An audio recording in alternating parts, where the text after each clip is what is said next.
जय हिंद दोस्तों। कैसे आप लोग? उम्मीद है अच्छे होंगे और अच्छे से तैयारी भी कर रहे होंगे।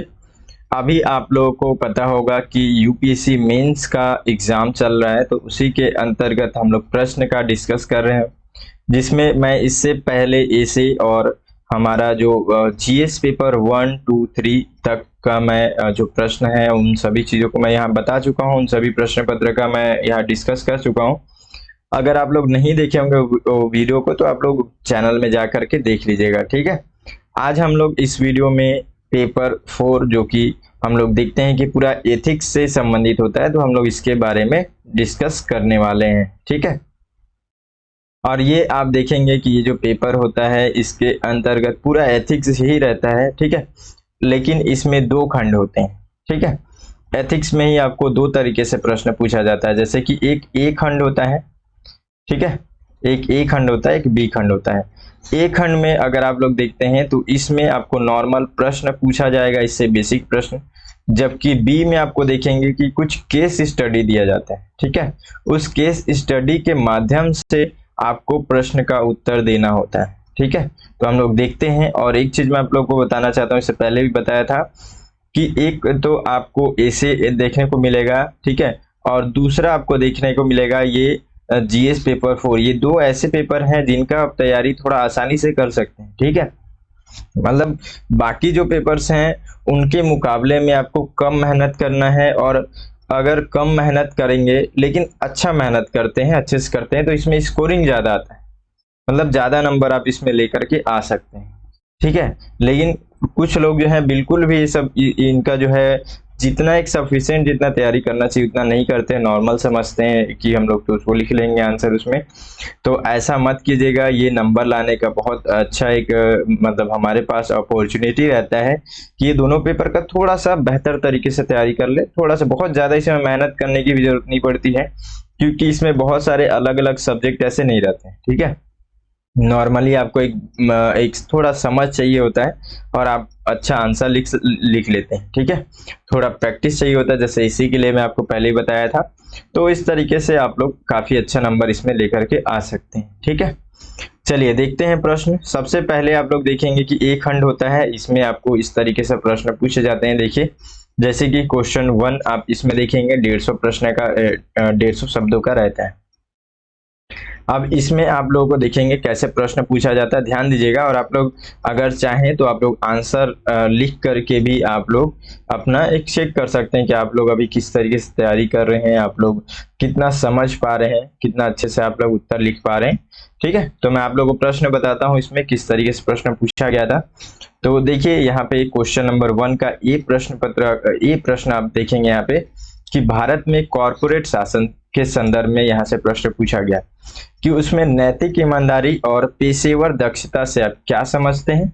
उपयुक्त उदाहरण दे करके स्पष्ट कीजिए, ठीक है। तो ऐसे प्रश्न पूछे गए यहाँ से, आपको 150 शब्दों में इसका उत्तर लिखना है, ठीक है। 10 नंबर का रहता है।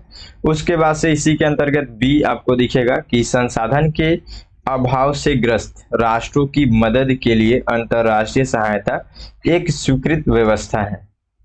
समसामयिक अंतर्राष्ट्रीय सहायता में नैतिकता पर इस टिप्पणी कीजिए और अपने उत्तर को उचित उदाहरणों के द्वारा पुष्टि कीजिए, ठीक है। तो आपको इसमें भी देख रहे हैं कि आपको लगभग वर्तमान घटनाओं से संबंधित भी नैतिक चीजें यहाँ से पूछी जा रही है। और अगर आप देखेंगे क्वेश्चन नंबर यहाँ पे 2 के अंतर्गत ए प्रश्न, इसमें देख रहे हैं कि भ्रष्टाचार समाज में बुनियादी मूल्यों की असफलता की अभिव्यक्ति है, ठीक है। भ्रष्टाचार में बुनियादी मूल्यों की असफलता की अभिव्यक्ति है। आपके विचार में समाज में बुनियादी मूल्यों के उत्थान के लिए क्या उपाय अपनाए जा सकते हैं। तो इस तरीके से प्रश्न पूछा जा रहा है नॉर्मल, ठीक है। लेकिन हाँ, प्रश्न ये है कि इसमें मेन बात ये होता है कि आप कितना बेहतर तरीके से इनका उत्तर देते हैं, उसी तरीके से आपका व्यक्तित्व भी इसमें मतलब एक तरीके से कहीं ना कहीं चेक हो जाता है, ठीक है। अगला प्रश्न देखिए, उपयुक्त उदाहरण सहित कार्य परिवेश के संदर्भ में जबरदस्ती और अनुचित अभाव में अंतर स्पष्ट कीजिए, ठीक है। देखिए अगला प्रश्न देखिए यहाँ पे, महान विचारकों के 3 उदाहरण, यहाँ पे 3 उद्धरण नीचे दिए गए हैं और वर्तमान संदर्भ में प्रत्येक उद्धरण को आपको क्या संश्लेषित करती है। तो यहाँ पे आपको अलग अलग प्रश्न देखेंगे, जैसे कि देखिए दयालुता के ए नंबर के अंतर्गत, ठीक है, दयालुता के सबसे सरल कार्य प्रार्थना में 1000 बार झुकने वाले सिरों से कहीं अधिक शक्तिशाली है, महात्मा गांधी, ठीक है। तो अब इनके विचारों के बारे में आपको यहाँ पे बताना है, आपको ये कोट भी दे दिए गए हैं। अगला देखिए, लोगों को जागरूक करने के लिए महिलाओं को जागृत होना चाहिए, जैसे ही वे आगे बढ़ती हैं परिवार आगे बढ़ता है और गांव आगे बढ़ता है, देश आगे बढ़ता है। जवाहरलाल नेहरू के द्वारा ये बातें की गई थी, ठीक है। तो इनके बारे में आप देखिए, यहाँ भी महिलाओं से संबंधित प्रश्न पूछा गया है। अगला देखिए यहाँ पे सी नंबर में, किसी से घृणा मत कीजिए, क्योंकि जो घृणा आपसे उत्पन्न होगी वह निश्चित ही एक अंतराल के बाद आप तक लौट आएगी। यदि आप प्रेम करोगे तो वह प्रेम चक्र को पूरा करता हुआ आप तक वापस आएगा, स्वामी विवेकानंद के द्वारा, ठीक है। तो इसमें 3 प्रश्न शामिल हैं, तीनों प्रश्नों को आपको उत्तर देना है 150 शब्दों में, ठीक है। आप लोग उत्तर दे करके देखिएगा। देखिए अगला चौथा देखिए प्रश्न इसमें ए, सफलता, चरित्र, खुशी, जीवन भर की उपलब्धियों के लिए वास्तव में जो मायने रखता है वह निश्चित रूप से भावनात्मक कौशलों का एक समूह है। आपका EQ, ठीक है, EQ ना कि मतलब EQ जो IQ होता है ना, वही वाला है ये IQ, ना कि विशुद्ध रूप से संज्ञात्मक क्षमताएं जो कि पारंपरिक IQ परीक्षणों से मापी जाती है। क्या आप इस मत से सहमत हैं कि आप अपने उत्तर में यहाँ पे अपने उत्तर में समर्थन में अपने उत्तर के समर्थन में तर्क दीजिए, ठीक है। तो यहाँ पे थोड़ा सा देखेंगे, सुधार करेंगे। EQ है और IQ है, ठीक है, दोनों के बीच में आपको अंतर का एक समर्थन जो है, आप अगर सहमत हैं तो आपको उसके लिए समर्थन करना, उसके लिए तर्क आपको देना है, ठीक है। यदि आप सहमत नहीं है तो आपको उसके बारे में तर्क देना है, ठीक है। तो इस तरीके से आपको इसमें प्रश्न पूछा जा रहा है। देखिए इसी के अंतर्गत बी नंबर में, नैतिक अंतर्ज्ञान से नैतिक तर्क शक्ति का अंतर स्पष्ट करते हुए उचित उदाहरण दीजिए, ठीक है। अगला प्रश्न देखिए 5वां प्रश्न के अंतर्गत, नैतिक निर्णय लेने के संदर्भ में जब कानून, नियमों, अधिनियमों की तुलना की जाती है तो क्या अंतरात्मा की आवाज अधिक विश्वसनीय मार्गदर्शक है, चर्चा कीजिए इसमें। अगला बी, सत्यनिष्ठा प्रभावी शासन प्रणाली और सामाजिक आर्थिक विकास के लिए अनिवार्य है, विचार कीजिए, ठीक है। तो ऐसे ऐसे प्रश्न है इसमें। देखिए केस स्टडी थोड़ा लंबा होता है, इसलिए मैं थोड़ा फास्ट प्रश्न आप लोगों को यहाँ पे बता रहा हूँ। 6वां क्वेश्चन, इसमें गुरु नानक की प्रमुख शिक्षाएं क्या थी, समकालीन दुनिया में उनकी प्रासंगिकता की व्याख्या कीजिए। अगला यहाँ पे देख रहे हैं बी नंबर में कि सामाजिक पूंजी की व्याख्या कीजिए, यह सुशासन में वृद्धि कैसे करती है, ठीक है। तो इस तरीके से प्रश्न यहाँ से पूछा जाता है।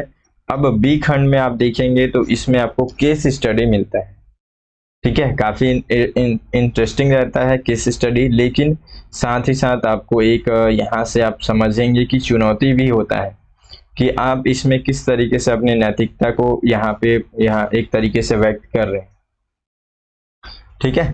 तो चलिए केस स्टडी भी हम लोग देखते हैं पढ़ करके। कई सालों से आप एक राष्ट्रीयकृत बैंक में कार्यपालक के रूप में कार्य कर रहे हैं। एक दिन आपकी एक नजदीकी सहकर्मी ने आपको बताया कि उसके पिताजी दिल की बीमारी से पीड़ित हैं और उन्हें बचाने के लिए तुरंत ऑपरेशन की जरूरत है।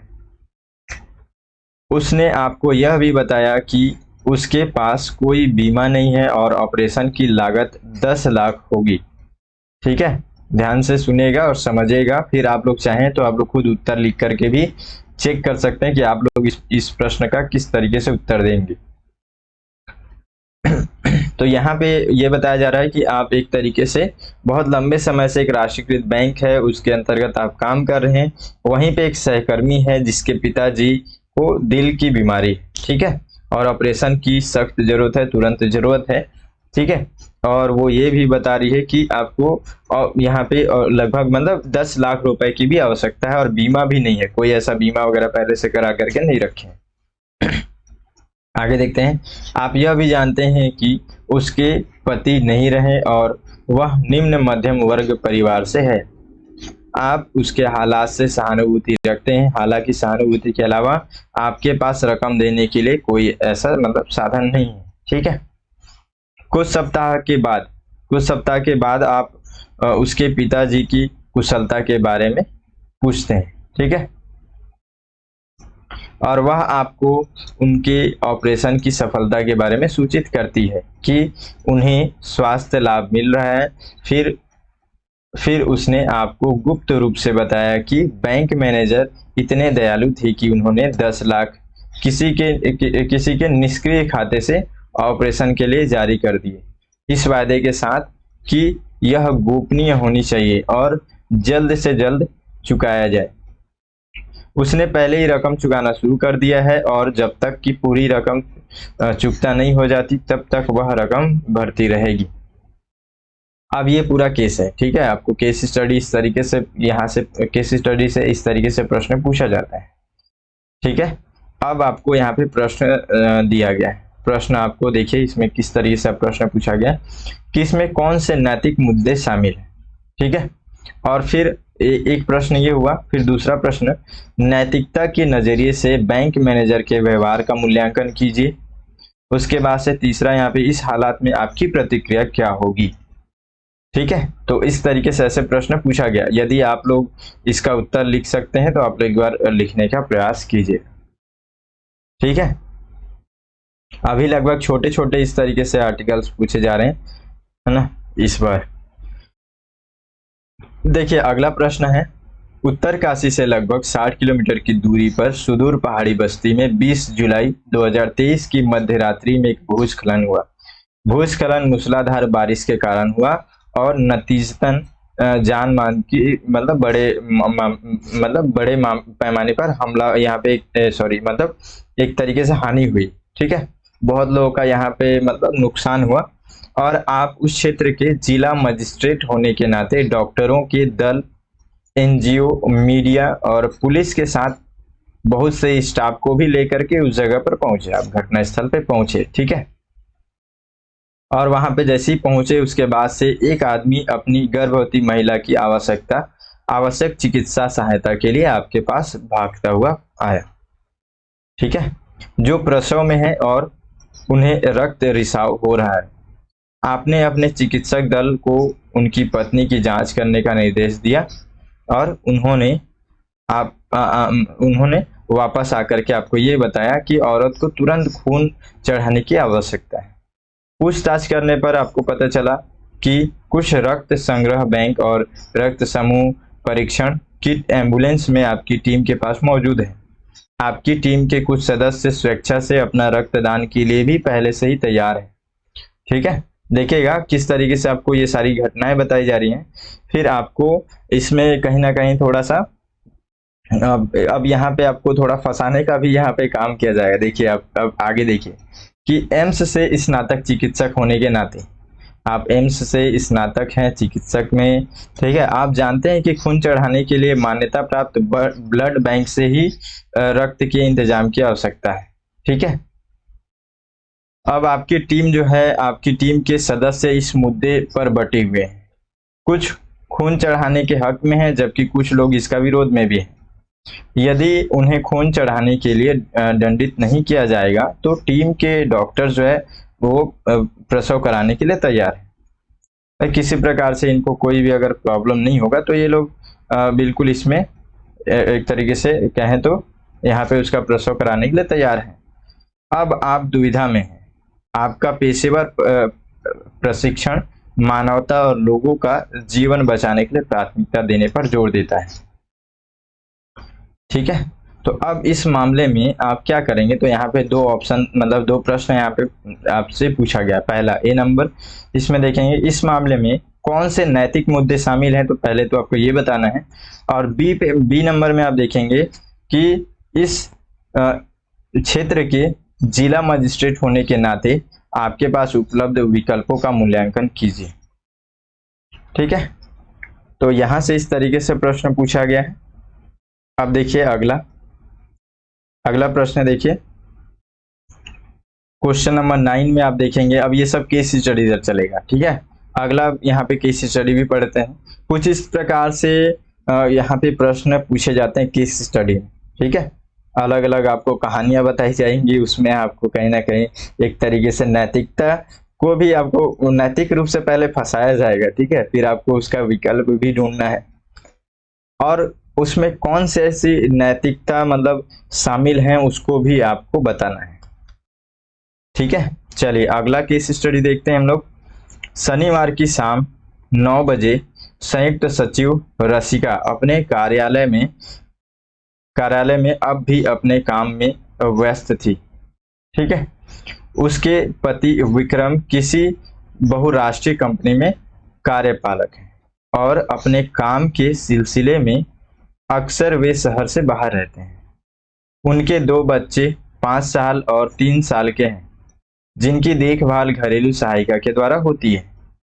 रसिका के उच्च अधिकारी श्रीमान सुरेश ने उसे शाम 9:30 बजे बुलाया और उन्होंने मंत्रालय की बैठक में चर्चा होने वाले किसी जरूरी मुद्दे पर एक विस्तृत टिप्पणी तैयार करने के लिए कहा। उसे लगा कि उसके उच्च अधिकारी के द्वारा दिए गए इस अतिरिक्त काम को पूरा करने के लिए उसे रविवार को काम करना होगा। वह स्मरण करती है कि कैसे वह इस पोस्टिंग के प्रति उत्सुक थी और इसे हासिल करने के लिए उसने कई महीने देर तक काम किया था। उसने अपने कर्तव्यों के निर्वहन में लोगों के कल्याण को सर्वोपरि रखा था। उसे महसूस होता है कि उसने अपने परिवार के साथ पर्याप्त न्याय नहीं किया है और आवश्यक सामाजिक दायित्वों के निर्वहन में कर्तव्यों को पूरा नहीं किया है। यहाँ तक कि अभी पिछले महीने में उसे अपने बीमार बच्चे को आया की देखभाल में छोड़ना पड़ा था, क्योंकि उसे दफ्तर में काम करना था। अब उसे लगता है कि उसे एक रेखा खींचनी चाहिए जिसमें अपनी पेशेवर जिम्मेदारियों की तुलना में प्रथमतः निजी जिंदगी को महत्व मिलना चाहिए। वह सोचती है कि समय की पाबंदी, कड़ी मेहनत, कर्तव्य के प्रति समर्पण और निस्वार्थ सेवा जैसी कार्य नैतिकता की समुचित सीमाएं होनी चाहिए। ठीक है, तो कुछ इस प्रकार से ये सोच रही है। अब आपको यहाँ पे प्रश्न पूछा गया सबसे पहले कि इस मामले में शामिल नैतिक मुद्दों पर चर्चा कीजिए। तो पहले तो आपको इसमें नैतिक मुद्दे कौन से हैं वो बताना है। उसके बाद से बी नंबर में आप देख रहे हैं कि महिलाओं के लिए एक स्वास्थ्य, सुरक्षित और न्यायसंगत कार्य परिवेश मुहैया कराने के संदर्भ में सरकार के द्वारा बनाए गए कम से कम 4 कानूनों के संक्षेप में यहाँ पे वर्णन करना है आपको। उसके बाद से सी नंबर में देख रहे हैं कि कल्पना कीजिए कि आप भी ऐसी ही स्थिति में हो। आप उक्त कामकाजी परिस्थितियों को हल्का करने के लिए क्या सुझाव देंगे। ठीक है, तो ऐसे प्रश्न यहाँ से पूछे गए हैं और आपको उत्तर देना है। आप लोग देखिए, जिस केस स्टडी कम से कम एक केस स्टडी को आप लोग उसका पूरा उत्तर दे करके देखिए। ठीक है, अगला प्रश्न देखते हैं। विनोद एक ईमानदार और निष्ठावान IAS अधिकारी है। हाल ही में उन्होंने राज्य सड़क परिवहन निगम के प्रबंधन निर्देशक का पदभार ग्रहण किया है। पिछले 3 साल में यह उनका छठा तबादला है। ठीक है, 3 साल में 6 बार तबादला हो गया है और उनके साथ ही उनके विशाल ज्ञान, मिलनसारिता और ईमानदारी को स्वीकार करते हैं। तो यहाँ पे आपको पहले ये सारी बातें बता दी गई हैं कि आप जो विनोद है, यानी कि आप अपने आप को लेकर के भी देख सकते हैं कि आप ही विनोद हैं और आपके अंतर्गत ये सारी बातें शामिल हैं। ठीक है, आपके अंदर विशाल ज्ञान है, मिलनसारिता है, ईमानदारी भी है। ठीक है, अब आगे देखते हैं। राज्य सड़क परिवहन निगम के अध्यक्ष जो हैं एक शक्तिशाली राजनीतिज्ञ हैं, ठीक है, जो मुख्यमंत्री के बहुत करीबी हैं। विनोद को निगम की अनेक कथित अनियमितताओं और वित्तीय मामलों में अध्यक्ष की मनमानी के बारे में पता चलता है। निगम के विरोधी दल के एक बोर्ड सदस्य विनोद से मुलाकात करते हैं और कुछ दस्तावेजों के साथ एक वीडियो रिकॉर्डिंग सौंपते हैं, जिसमें अध्यक्ष QMR टायरों की आपूर्ति के लिए एक बड़ा ऑर्डर देने के लिए रिश्वत की मांग करते हुए दिखाई दे रहे हैं। विनोद को याद है कि अध्यक्ष QMR टायरों के लंबित बिलों को तेजी से निपटाने का काम किया था। तब इन कामों को ये बहुत तेजी से कर रहा है अध्यक्ष, ठीक है। ये सारी चीजें जो है आपको पता है। अब आगे देखते हैं। विनोद बोर्ड सदस्य से ये पूछता है कि वे अपने पास मौजूद तथाकथित ठोस सबूतों के साथ अध्यक्ष को बेनकाब करने से क्यों कतरा रहे हैं। सदस्य उन्हें सूचित करते हैं कि अध्यक्ष ने उनकी धमकियों के सामने झुकने से इनकार कर दिया है। उन्होंने आगे ये भी बताया, ये जो सदस्य हैं बोर्ड के सदस्य, ये लोग और बता रहे हैं आगे कि अगर विनोद खुद अध्यक्ष को बेनकाब करेंगे तो उन्हें पहचान और जनता का समर्थन भी मिल सकता है। इसके अलावा वे विनोद से कहते हैं कि एक बार उनकी पार्टी अगर सत्ता में आएगी तो विनोद पेशेवर मतलब कहीं ना कहीं और वृद्धि सुनिश्चित हो जाएगा उसका।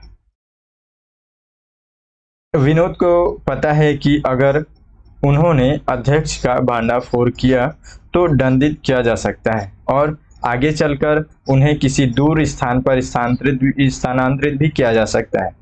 विनोद जानते हैं कि आगामी चुनाव में विपक्षी दल के सत्ता में आने की बेहतर संभावना है। हालांकि उन्हें यह भी एहसास है कि बोर्ड सदस्य अपने राजनीतिक लाभों के लिए इसका इस्तेमाल करने की कोशिश कर रहे हैं। तो ये पूरी घटनाएं हैं, ठीक है। अब यहाँ से एक पहला प्रश्न देखिए, इसे पूछा गया कि एक कर्तव्यनिष्ठ सिविल सेवक के रूप में विनोद के लिए उपलब्ध विकल्पों का मूल्यांकन कीजिए। और बी नंबर में है उपयुक्त मामले के आलोक में नौकरशाही के राजनीतिकरण के कारण उत्पन्न होने वाले नैतिक मुद्दों पर टिप्पणी कीजिए, ठीक है। तो इस तरीके से यहाँ से प्रश्न पूछा गया है, 250 शब्दों में आपको उत्तर देना है। अगला केस स्टडी देखते हैं। देखिए, हाल ही में आप केंद्रीय लोक निर्माण विभाग के अतिरिक्त महानिदेशक नियुक्त हुए हैं, ठीक है। आपके प्रभाग में मुख्य आर्किटेक्ट जो कि 6 महीने से सेवानिवृत्त होने वाले एक बहुत ही महत्वपूर्ण प्रोजेक्ट पर उत्साहपूर्वक कार्य कर रहे हैं, जिसका सफलता समापन उनके बचे हुए जीवन में एक स्थायी प्रतिष्ठा हासिल करेगा। मैनचेस्टर आर्किटेक्चर स्कूल यूके के प्रशिक्षित एक नई महिला आर्किटेक्ट सीमा ने आपके प्रभाग में बतौर वरिष्ठ आर्किटेक्ट कार्यभार संभाला है। इस प्रोजेक्ट के बारे में विवरण देने के दौरान सीमा ने कुछ सुझाव दिए जो न केवल प्रोजेक्ट के मूल्य वृद्धि करेंगे बल्कि प्रोजेक्ट की समापन अवधि भी घटा देंगे, ठीक है। ध्यान से समझिएगा इसको। और इससे मुख्य आर्किटेक्ट असुरक्षित हो गए और सारा श्रेय सीमा को प्राप्त होने की उन्हें लगातार चिंता होने लगी। नतीजतन उसे सीमा के प्रति एक निष्क्रिय और आक्रामक व्यवहार अपना लिया, ठीक है, और जो सीमा के लिए अपमानजनक हो गया। सीमा उलझन में पड़ गई क्योंकि मुख्य आर्किटेक्ट उसे नीचा दिखाने का कोई भी मौका नहीं छोड़ते हैं। वह अक्सर दूसरे सहायिकाओं के सामने सीमा को गलत ठहराते और उसे ऊंची आवाज से बात करते। इस लगातार उत्पीड़न से सीमा आत्मविश्वास और आत्मसम्मान खोने लगी। वह लगातार तनाव, चिंता और दबाव महसूस करती। ऐसा प्रतीत हुआ कि सीमा मुख्य आर्किटेक्ट से डर भरे विस्मय में थी क्योंकि वह एक लंबे समय से कार्यालय में थे और उनके पास इस कार्य के क्षेत्र में व्यापक अनुभव था। सीमा की उत्कृष्ट शैक्षणिक योग्यता और पूर्व संस्थाओं में कैरियर रिकॉर्ड से आप अवगत हैं। हालांकि आपको डर है कि इस उत्पीड़न से सीमा को इस महत्वपूर्ण प्रोजेक्ट में अत्यंत आवश्यक योगदान का समझौता करना पड़ सकता है और यह उसकी भावनात्मक कुशलता पर प्रतिकूल प्रभाव डाल सकता है। आपको अपने समकक्ष लोगों से भी पता चलता है कि वह त्याग पत्र देने के बारे में सोच रही है। तो ऐसी घटनाएं आपको यहाँ पे बताई गई। ठीक है, अब इसके बारे में आपको प्रश्न पूछा गया, उपयुक्त मामले में कौन सी यहाँ पे नैतिक मुद्दे शामिल है, पहला। उसके बाद से आगे बी नंबर में देखेंगे आप प्रश्न की प्रोजेक्ट को पूरा करने के लिए तथा सीमा को संस्था में बनाए रखने के लिए आपके पास क्या विकल्प उपलब्ध हैं। सी नंबर में देखते हैं कि सीमा की दुर्दशा के लिए आपकी क्या प्रतिक्रिया होगी, संस्था में ऐसी घटनाएं रोकने के लिए आप क्या कदम उठाएंगे। ठीक है, तो ऐसे कुछ प्रश्न पूछे गए यहां से। देखिए अगला यहाँ पे प्रश्न देखते हैं, मतलब केस स्टडी है। ठीक है, लगभग 12 क्वेश्चन तक इसमें होते हैं। अब लास्ट है, ज्यादा आपको समय इसमें नहीं लगेगा। सरकार के एक मंत्रालय में आप जिम्मेदार पद पर हैं। एक दिन सुबह आपके 11 साल के बेटे के स्कूल से फोन आया कि आपको प्रिंसिपल से मिलने आना है। आप स्कूल गए और आपने अपने बेटे को प्रिंसिपल के कार्यालय में देखा। प्रिंसिपल ने आपको सूचित किया कि जिस समय कक्षाएं चल रही थी उस समय आपका बेटा मैदान में बेमतलब घूमता हुआ पाया गया था। कक्षा शिक्षक आपको बताते हैं कि आपका बेटा इधर अकेला पड़ गया है और कक्षा में सवालों का जवाब नहीं देता है।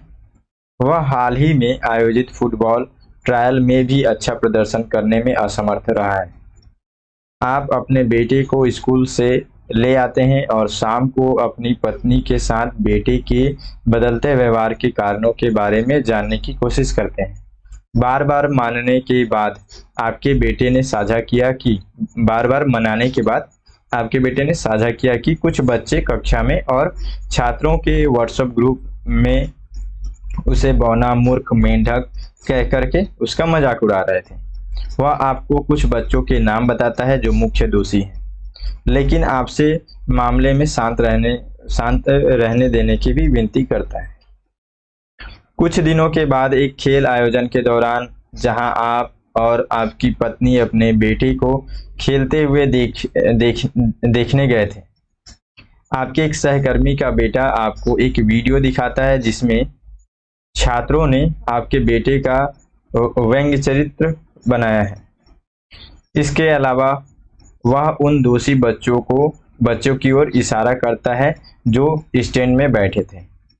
आप जानबूझकर अपने बेटे के साथ उनके पास से गुजरते हैं और घर लौटते हैं। अगले दिन सोशल मीडिया पर आपको आपके बेटे को और यहाँ तक कि आपकी पत्नी को भी बदनाम करने वाला एक वीडियो मिलता है जिसमें कहा गया है कि आप खेल के मैदान पर बच्चे को शारीरिक रूप से परेशान करने में लगे हुए हैं। वीडियो सोशल मीडिया पर वायरल हो गया। आपके मित्रों और सहकर्मियों ने पूरा विवरण जानने के लिए आपको फोन करना शुरू कर दिया। आपके एक जूनियर ने आपको एक जवाबी वीडियो बनाने की सलाह दी जिसमें पृष्ठभूमि दी जाए, बताया जाए कि मैदान पर कुछ भी नहीं हुआ। बदले में आपने एक वीडियो पोस्ट किया जिसे आपने खेल आयोजन के दौरान बनाया था, जिसमें संभावित गड़बड़ी करने वालों की पहचान की गई थी जो आपके बेटे की परेशानी के लिए जिम्मेदार थे। आपने यह भी बताया कि मैदान में वास्तव में क्या हुआ था और सोशल मीडिया के दुरुपयोग के प्रतिकूल प्रभावों को सामने लाने का भी प्रयास किया। ठीक है, तो ये घटनाएं हैं और इस घटनाओं से संबंधित अब यहाँ पे प्रश्न देखिए। ए है यहाँ पे उपयुक्त केस स्टडी को आधार बनाकर सोशल मीडिया के उपयोग में शामिल नैतिक मुद्दों पर चर्चा कीजिए। और बी है अपने परिवार के खिलाफ फर्जी प्रचार का मुकाबला करने के लिए तथ्यों को सामने रखने हेतु आपके द्वारा सोशल मीडिया पर उपयोग करने के लाभ और हानियों पर चर्चा कीजिए। ठीक है, तो कुछ इस प्रकार से यहाँ से प्रश्न पूछे जाते हैं केस स्टडी का भी हम लोग यहाँ पे देखिए, आप लोग जरूर एक बार उत्तर देने का कोशिश कीजिएगा, ठीक है। तो यहाँ पे प्रश्न कंप्लीट हो गया। आप लोग एक बार अच्छे से एक ना एक उत्तर दे करके जरूर देखिए। और अपना, मैं आप लोगों को पहले ही बताया कि आप लोग इसके लिए थोड़ा सा मेहनत अगर करेंगे ना, थोड़ा सा अच्छा अगर मेहनत करेंगे समझ करके, तो आप लोग बहुत बेहतर इसमें नंबर ला सकते हैं, ठीक है। वीडियो को जरूर लाइक कीजिएगा और चैनल को सब्सक्राइब नहीं किए हैं तो सब्सक्राइब कर लीजिएगा, ठीक है। मिलते हैं फिर अगले वीडियो में, तब तक के लिए जय हिंद।